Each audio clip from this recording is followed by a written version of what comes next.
Hi, I'm Karl Ferron, staff photographer with the Baltimore Sun, and I've been working here for 42 years. My name is Lloyd Fox. I am a visuals content editor here at the Sun, and I've been here for 35 years. My name is Kevin Richardson. I've been at the Baltimore Sun on year 29. My job here is a photo multimedia editor.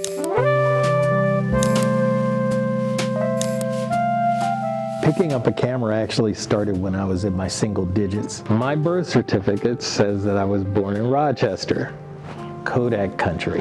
I keep thinking that, somehow the Kodak chemicals got inside of me and, that's what planted the seed. My first camera was a Minolta XG1, old Minolta. And my dad used to fiddle around and take some pictures. That's kind of how I learned a little bit about photography. From there, I took a photography class in high school.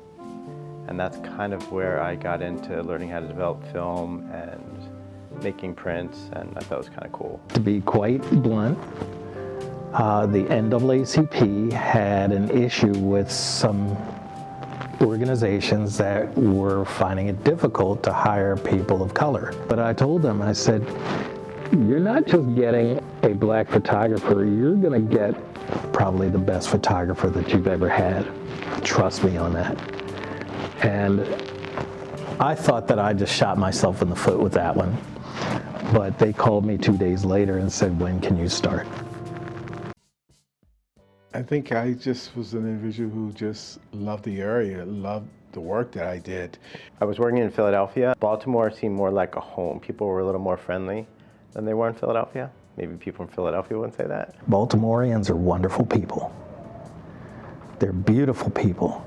My first assignment, it just seems like yesterday, the Ravens hired John Harbaugh, and it was the first time I got a chance to go to the Ravens facility. To come full circle, and yesterday I got the chance to go out to Ravens. It's the first time I've been out there in 18 plus years, and there was no John Harbaugh. It was like a summer camp for kids. And he said, go down there, take great pictures, get lots of good interaction and whatnot. And I did. I worked it like crazy. And I brought him the photos, and I was so proud of myself. Where are the names? I was like, names? And I thought, oh my gosh, I'm gonna get fired. The most memorable thing I think I've ever done was to cover many of the high-profile court cases. Some that really meant a lot to me, like the Capitol Gazette shooting. And I sat probably about 4 feet behind him, and I could hear him talk to his attorney. I was in the front row, and I think his attorney realized that I could hear everything that was going on, and they asked me to move. I was so pleased to move because I did not want to be that close to that individual at all. I think the work that I created as an artist is the stuff that I remember most, because I was the only one there to document those events. I always wanted to be an artist all my life, and to take the job that I chose as my career and to be able to also do the thing I love, art.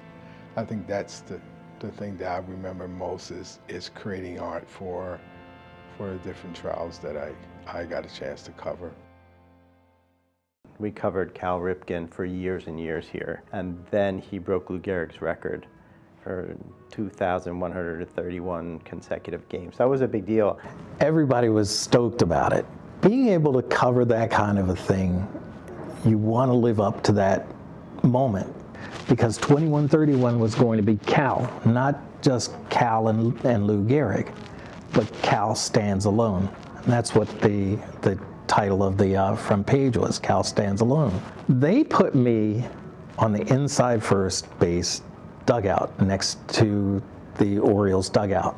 And what I did then was I made sure to put that number around with his image there. So whatever he was doing, I was keeping that number there because I did some homework.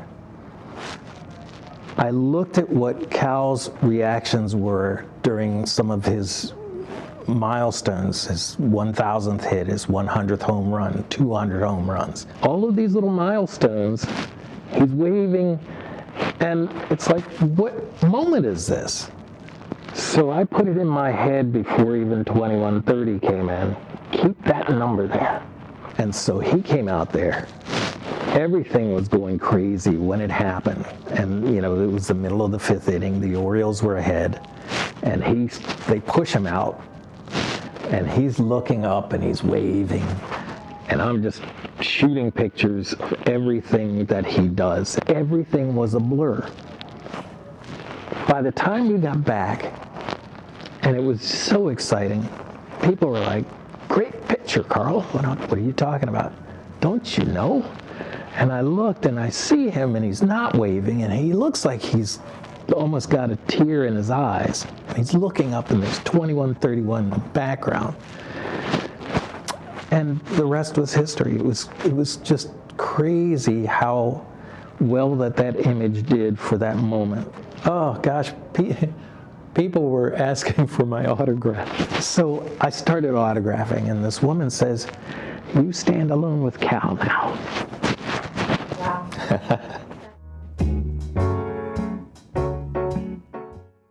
And then he went to the Hall of Fame, and 2 of us went to cover the induction of Cal Ripken. And I was at kind of a weird angle where I was able to get the Hall of Fame plaque, and Cal was behind the podium. It was a little awkward because it was more like looking up under his chin.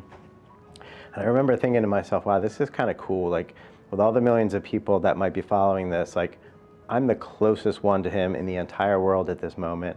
And I remember thinking, it's kind of an awkward angle, but, you know, if he were to get emotional anyway and he would happen to look down, this would be a really cool picture. And bam, like, it happened. He started to wipe a tear from his face and he happened to look down and it like magically happened. It's almost like it was just me and Cal. I think when you think about history and the histories that's made in this city, and to think that I had a part in that, and a very small part, but I played a part in that, it really makes you humble to realize that you are part of history. To cover it for individuals who didn't get a chance to be there, but they get to see history through my lens. The other thing about that is, because of that responsibility, I don't want to be mediocre. I want to make images that tell the truth, that visually capture what's happening, the essence of it, and also evoke emotions, because I remembered seeing photos from the Civil War. And those pictures are there today because somebody came out there and captured it. And that's what I choose to do on a regular basis. And people do get to know who you are. You know, when you're taking pictures, there are a lot of people I've never met that they know who you are because your name is attached to your picture. So it's important that you're doing the best job that you can do because people do care. This has been an awesome career, and I don't want to stop until the day that I decide to retire. And I'll be sad when that day happens, but the memories, you can't take them away from me. And I'd also wanted to give all of those memories back to the people, because that's who I always worked for. It's about the people out here. They're the ones, the people are the ones who mean the most. And they rely on us to be the eyes and the ears and the words behind what goes on in daily life, because it keeps going. And we have that ability to freeze it.